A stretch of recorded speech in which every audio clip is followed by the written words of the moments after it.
In this video, I'm going to show you how to connect ChatGPT to Autovit.ro step by step so you can quickly access the app inside ChatGPT and use it more efficiently. This is a simple setup, and once it's connected, you'll be able to find Autovit.ro from your ChatGPT app section without wasting time searching again and again. If this tutorial helps you, make sure to hit the like button and subscribe for more easy software guides like this. Alright, let's get into it.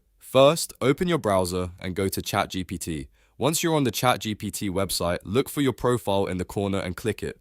From the menu that appears, choose Settings. This is where all of your account and app connection options are stored. Inside Settings, click on Apps. This section is where ChatGPT lets you manage connected apps and discover new ones that can be added to your account. After that, look for the Add More option. Clicking this opens the app directory where you can search for the app you want to connect. Now use the search bar and type in the application name. In this case, type Autovit.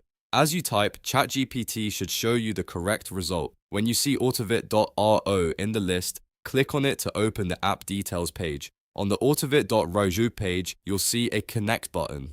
Click Connect to begin linking the app to your ChatGPT account. ChatGPT may ask you to confirm the connection, so click Connect again if prompted.